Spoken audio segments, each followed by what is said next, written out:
is because we're at a really unique time in history right now where I talk to oil executives. I've talked to presidents of oil majors. I talk to everybody in the business. I'm out there looking for them to say, there's possibly tons of oil we haven't found. They're pretty sure we know where everything is, right? And so that's where we happen to be in this story. And it's hard to get this across because everything we think we know about how the world works is based on the past. And that was a very different time. We're going through this awkward period where energy per capita is nosing over. Now, I'm not saying running out, but it's nosing over and it's a different world. Well, recently I had the chance to interview my good buddy, Chris Martenson, Dr. Chris Martenson, on a panel, and we talked about all kinds of stuff. Just some really interesting stuff when it comes to, are we past peak oil? What's happening right now? Are we going into recession? What should we be doing to prepare ourselves during a time of high inflation? Super, super, super exciting. So if you don't know Chris, he has an awesome YouTube channel of over 400,000 subscribers. He's always out there putting out great content. He has a way of approaching things from a very deep and intellectual level and really bringing things from different disciplines together. So I love listening to Chris. I always learn something when I listen to Chris. So let's jump in. He has some great things to say just to kind of where we're at right now, what's happening today.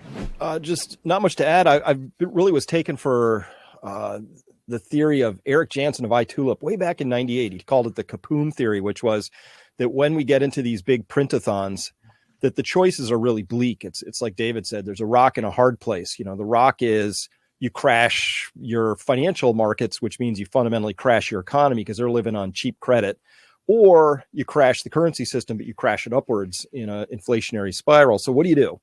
And Eric thought there was the Kapoom theory, said, well, the Ka is you get this deflationary scare, it scares them, and then people beg for things to be done, shortfalls in all kinds of key supply chains, ranging from raw commodities to finished chips that go into cars and computers and things like that. So that's something that's actually, for the first time in my adult life, there is now a set of parameters that are outside of the Federal Reserve's control. And biggest of those is oil. They can't print it. What are they going to do? And so I think that's a lot of where I set my sights. Yeah, one of the best comments I got was I was doing this daily COVID update for a while because my background's in science. And so I spent some time doing that. Most of 2020 was just solid COVID updates. But I would end every one of my updates, pouring through a clinical trial. And at the end, I would give this little encouragement. I would say, plant a garden, right? And the best comment I got, somebody said, this is the deepest 3D gorilla gardening channel I've ever seen, right? Because that's what I was constantly telling people to do after this big dive into science, right? And the reason for that was this was fairly easy to foresee that we were going to have all these supply chain difficulties and that these were going to have a strong possibility of really impacting our food systems, both from an inflationary standpoint, but maybe even from an availability standpoint. So if people have heard about baby formula, sure. But if you go well, here, at least in New England, if you go into the vegetable section, it's not what it used to be. It's like there's all kinds of missing holes and it's really sparse. And my prediction is it's going to keep getting that way for a while. And so what I really am encouraging people to do is to get back in touch with the base, the bottom two rungs of Maslow's hierarchy of needs, right? The pyramids that right at the bottom is your warmth, your food, your shelter, things like that.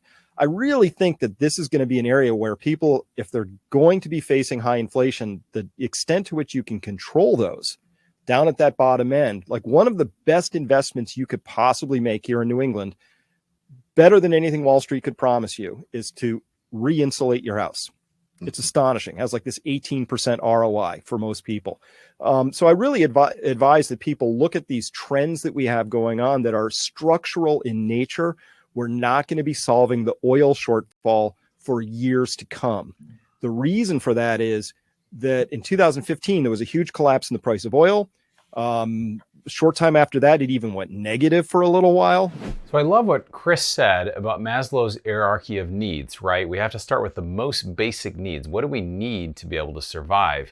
And oil is really the most critical of all of them, because if you look at prosperity and GDP, it typically coincides almost exactly with where oil is at. And he's got some charts that talk about that in some of his other work.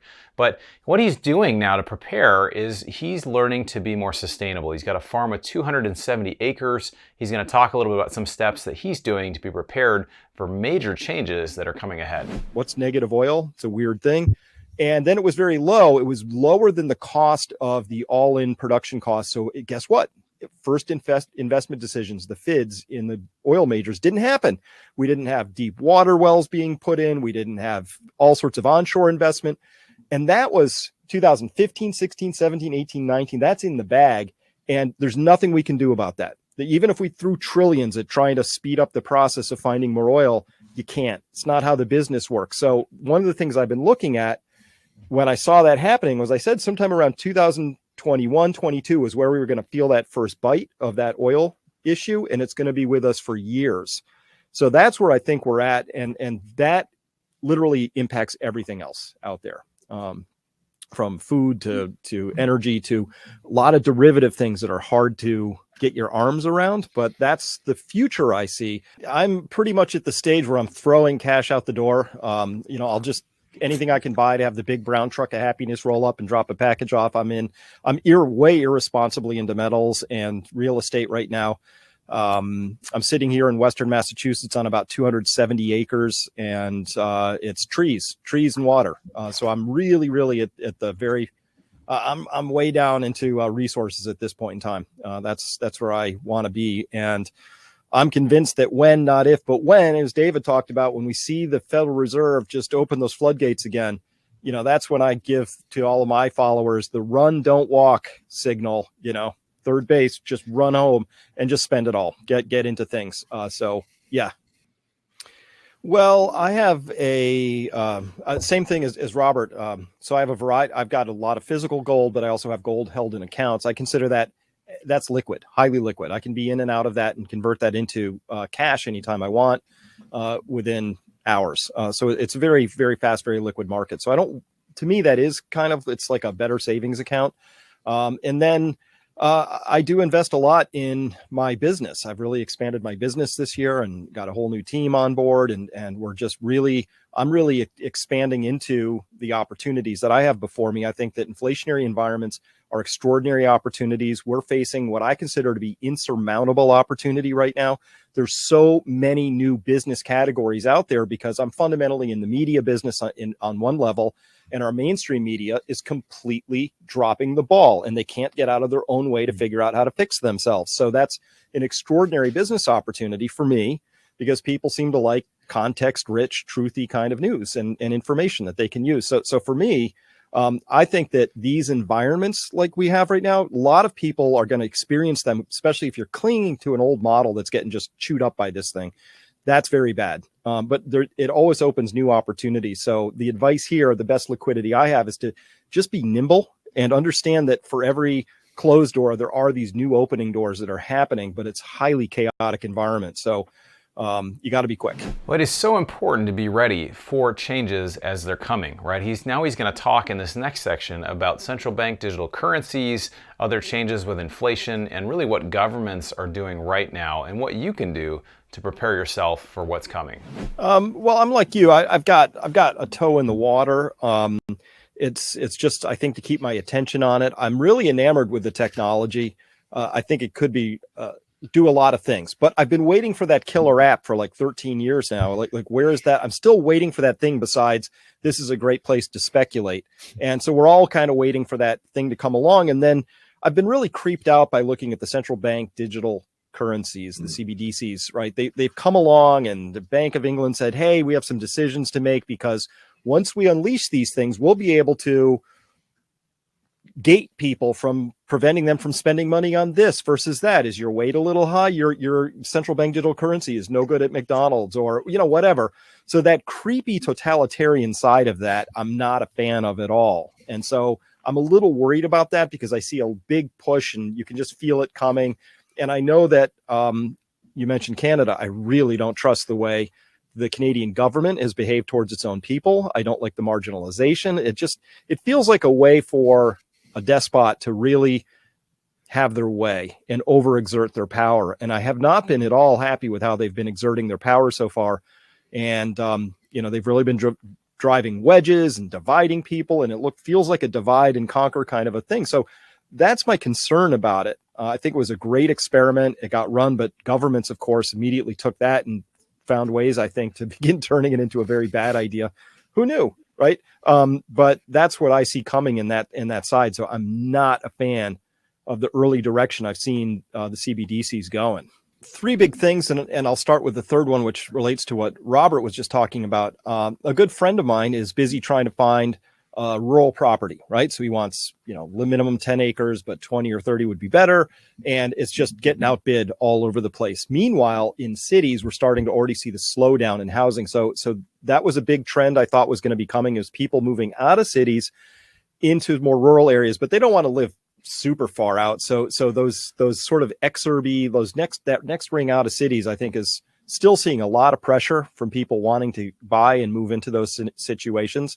And as well, we're seeing the blue states, which had some of the most restrictive and deadly COVID policies, and continuing those, we're seeing for some surprising reason, a big flight of people away from those, like from New York to, say, Texas or Florida or other places like that. So we all know about those big trends. The other two I'm following really closely. I mentioned oil. This is a really big one. People need to familiarize themselves with it because it's not just another commodity. I'm not saying wheat, soybeans, cotton, oil. It's not in the mix. Oil's the master resource. Everything else is a derivative. So if you can get your arms around that, China's already officially recognized that they're past their peak of oil. Russia's officially recognized it. We're just wandering around whistling in the dark in this country, but we'll get there. We'll figure it out. And then the last one is food. And this is mostly related a little bit to the war in Ukraine, because there was a lot of prime acreage taken out that didn't help. But we have some pretty bad weather this year. And on top of that, we had a self-inflicted wound of governments not stepping in to help stabilize fertilizer markets. And it's just astonishing. So it's a quick story.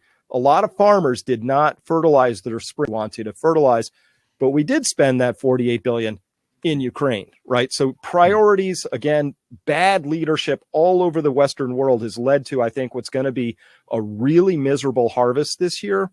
And this is a global phenomenon. So we're going to see a lot more food price inflation, but that's the least of it for our country. It's going to be more that, what do they say? Every country is only 3 meals away from anarchy or chaos, right? So I do think we're going to be seeing more and more and more of that dynamic playing out.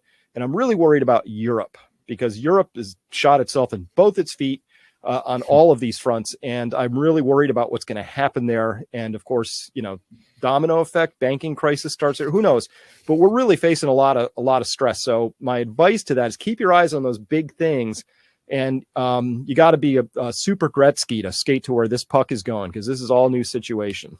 Yeah, big topic. And you're right. I am chomping at the bit, because this is something where I feel like, Nikita Khrushchev standing at the podium, I take my shoe off and I start pounding on it. I want people to hear this message, because great. Why do we have to get all wonky about that? It's because we're at a really unique time in history right now, where I talk to oil executives. I've talked to presidents of oil majors. I talk to everybody in the business. I'm out there looking for them to say, there's possibly tons of oil we haven't found. They're pretty sure we know where everything is, right? And so that's where we happen to be in this story. And it's hard to get this across, because everything we think we know about how the world works is based on the past. And that was a very different time. We're going through this awkward period where energy per capita is nosing over. Now, I'm not saying running out, but it's nosing over, and it's a different world. And unfortunately, Jerome Powell, Federal Reserve, ECB, Bank of Japan, Bank of Canada, all these people, they're living in the past, and they want to keep cranking this crank. And so they make more money while the real stuff is actually flattening out. And that tension is going to snap at some point. And, we'll experience that. Best guess, hyperinflation. But if you don't understand the main driver that this energy is the economy on some level, and what we do with it's complicated and unpredictable, because, as Robert's saying, people will do amazing things if you give them like lots of opportunity and energy. Unpredictable. So possibly the most important book I read 15 years ago or so, called The Origin of Wealth by this guy, Eric Beinhocker. And he talks about, in the front third, about the relationship between complex systems, which our economy is, and energy. And he just keeps going at it until finally a light bulb went off. And that's really part of an important cornerstone of the whole crash course, was me understanding this one simple idea. With lots of energy, you get lots of complexity, beautiful, wonderful complexity, which is what our economy is. Lots of beautiful, complex things in it. With less energy, it simplifies again, which is a euphemism for you have fewer things, like fewer, the shelves become empty. We have 300,000 job classifications. Maybe someday we only have 200,000 and then 100,000. Maybe we go back to the original 50 job classifications we had a couple hundred years ago, right? So once you get that main concept, this is one of the most extraordinary periods of time to be alive, because this is what's happening right now. And maybe something changes, and I keep hoping that they're going to surprise me with all this alien stuff that they keep talking about. So Chris talks about here about his crash course. If you haven't checked out his multi-part video series, The Crash Course, it's a great course that just talks about how you prepare in case there was a disaster, in case things are happening and you just can't get the stuff you need, the food you need, the energy you need. But it's interesting, there's a book out called The Moral Case for Fossil Fuels. There's another one that follows it up called Fossil Future, which says only 3% of the world's energy is actually from solar and wind. And oil and fossil fuels are so critical to that. There's some talk around nuclear. Obviously nuclear, as we've done it, I believe it's nuclear fusion, and nuclear fission is the other one, I believe. I could totally butcher this, but it's the one that it allows to have more smaller, even almost backyard type of energy. So he's going to talk a little bit more about what does it look like with energy, what are some ways we can develop new energy resources for the future. And there'll be some cool energy stores that we didn't know about. But until I get that information, Bronson, I got to be clear about this. What we know says we have a serious predicament, and our country isn't really facing that yet. And if you run a business, you need a strategy, and a strategy always has two parts. Where are we going? How are we going to get there? What's our vision? Hey, those are easy to come by. We want to live in a green utopia, right? But how are we going to get there is the actual resources. And to David's point, this green vision that people are holding out, it has no connecting function over to the resources that would be required to pull it off. It's just a floating idea. It's kind of embarrassing how disconnected from reality it is. Yeah. So they have the old style nuclear fission, which is when you split an atom apart. We have these old boiling water reactors, the Westinghouse Mark V's. That's the exact model that torched up and melted down in Fukushima. Those are really expensive, and we're still building some of those. But we have later generation stuff where I was just asked a question by a subscriber the other day. He said, would you have one of these new small pebble bed reactors in your backyard? And I said, absolutely, I would. You betcha. I would love to have a 40-year stable electric supply in my backyard. And this new nuclear technology, I think, is going to be the way of the future. I don't know. So again, if that changes, awesome. But we do have an opportunity that we've missed in this country. It's around something called thorium, which is a nuclear reaction that can be run in something called a liquid fluorium, salt fluorium reactor, right? These lifters. China's already busy building them.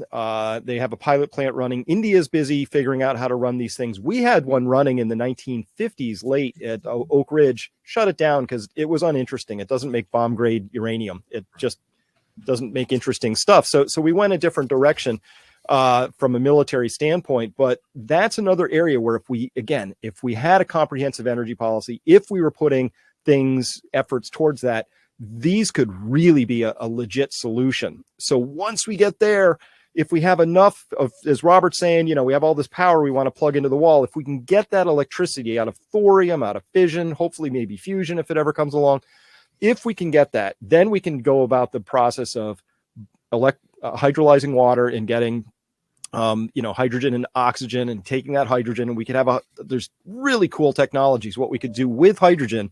But what we haven't solved is where is that electricity going to come from yet?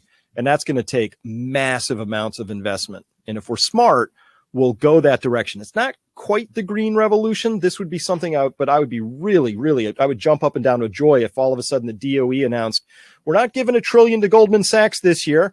We're going to put it into thorium reactors. And I'd be like jumping around with pom-poms because that would be awesome. Because that would actually be a legit solution I could get my minds around. But we haven't done that yet.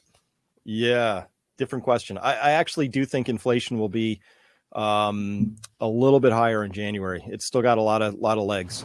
So as we're nearing the end of this video, this panel was actually called the best inflation choices. And it's amazing how all these things like energy and all these other things come up and governments and things like that.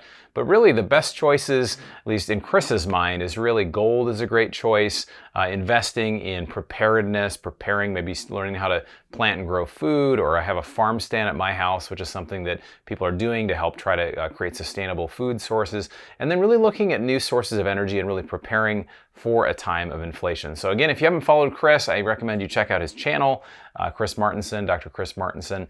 And then also for us, what we do is we buy multifamily apartments. We have about 200 million in multifamily assets. We also have an ATM machine fund.